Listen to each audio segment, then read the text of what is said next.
The 2007 murder of military veteran Danny Harris in the Memphis area was considered settled for years. That is until a podcast changed everything.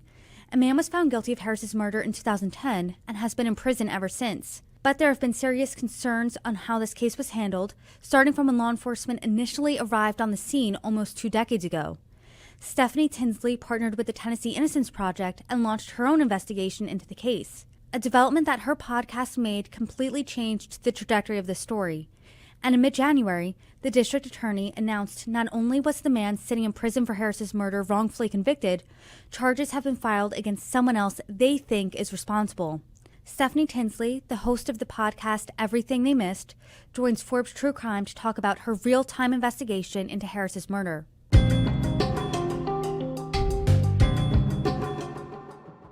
Hi everybody, I'm Brittany Lewis, the host of Forbes True Crime. Joining me once again is Stephanie Tinsley, the host of the podcast Everything They Missed. Stephanie, thanks so much for joining me once again. Thank you for having me back. There has been a huge update in the story that you cover in your podcast, Everything They Missed, and this is about the 2007 murder of Memphis area man Danny Harris. This was a case that was considered settled for years, right? Andrew Hayes was found guilty of first-degree murder. He was found guilty of killing Danny Harris. He's been in jail for years. He's been in custody for almost 2 decades. And you and I spoke at the start of your podcast in the fall. You left us on a bit of a cliffhanger. At the time, you thought Andrew Hayes was wrongfully convicted, but you did think that the person responsible for the murder was still out there. So to start off the conversation, if you could, talk to us about where we're at now. Refresh everyone's memory on the case and why you decided to get involved. So I got involved in the case about a year and a half ago, and I was really intrigued when the director of the Tennessee Innocence Project shared the story of Andrew Hayes with me.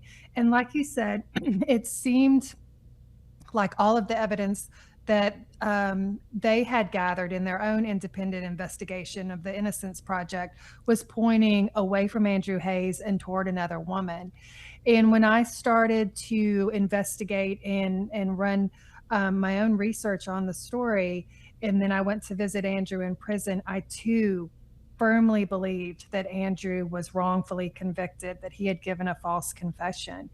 And armed with all of that, I thought that finding who the person that's responsible, finding the real killer, if you will, may be the only way that Andrew is exonerated. All of his legal hopes were almost completely dashed. I mean, he had gone through every legal avenue out there. And I thought perhaps with the power of the podcast, with the power of listeners, perhaps we could uncover some new evidence.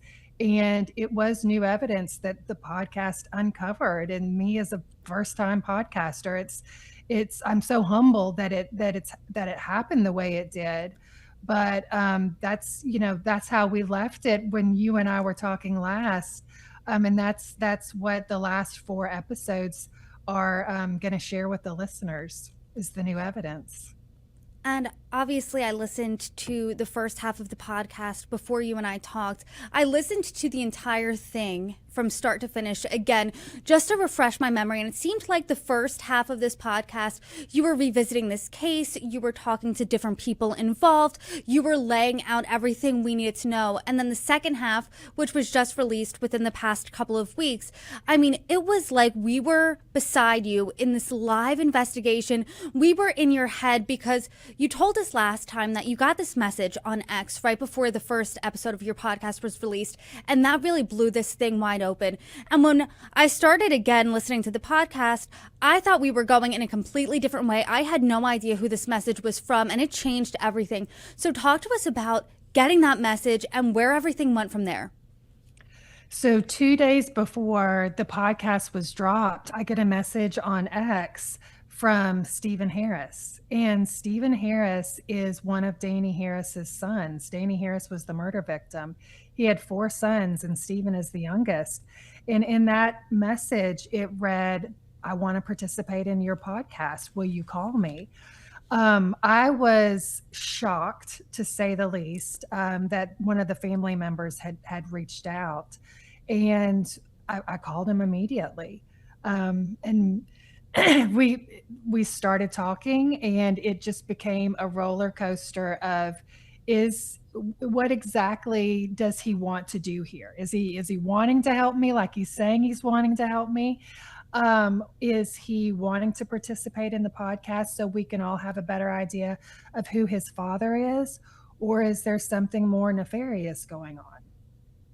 And as a listener, I felt that wave of emotion, that roller coaster, because you have audio of your first conversation, and it seems like you two are on two different spots, right? I mean, you even mentioned that both of you have this politeness, this southern charm, if you will, but he is steadfast in his belief that he believes that Andrew Hayes killed his father.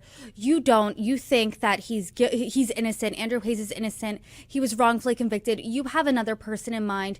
And then slowly you kind of see things shift in a different direction. I mean, what were those conversations like, especially because you're someone, as you and I talked about before, you were a true crime fan. Now you are completely interjected in an investigation.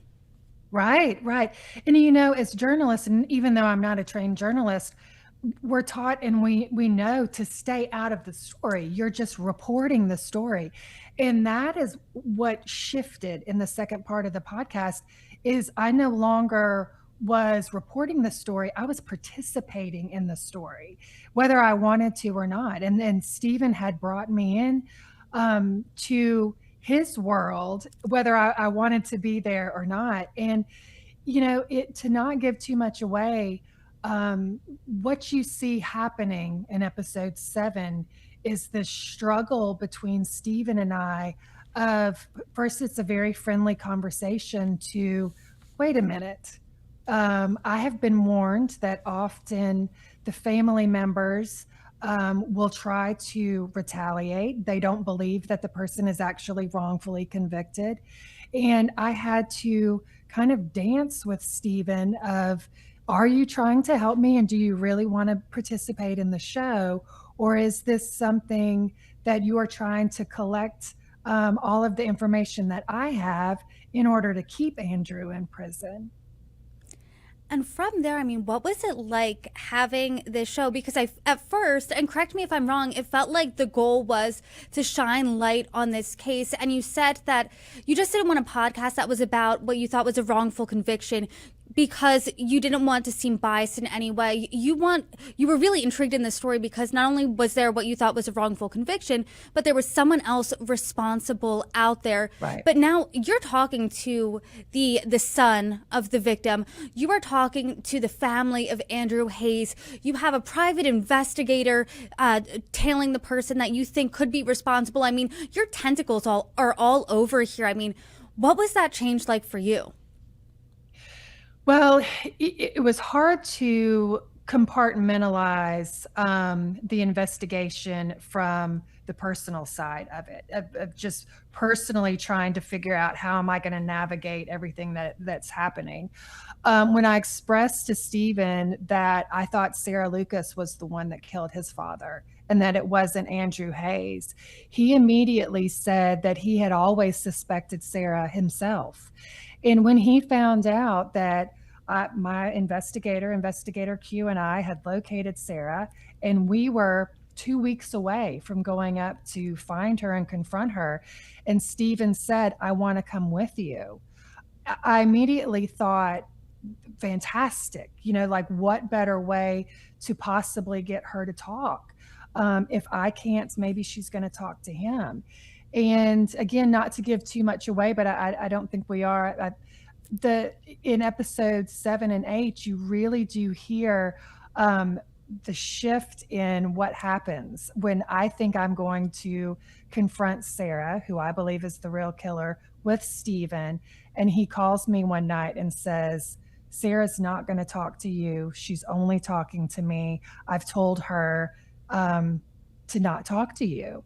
And that was the moment that I thought, okay, this person is not an ally. This person could be sabotaging not only my podcast, but could he be sabotaging the entire Innocence Project investigation to keep Andrew Hayes in jail? And if so, how are we going to overcome this? How sinister is this? How dangerous is this?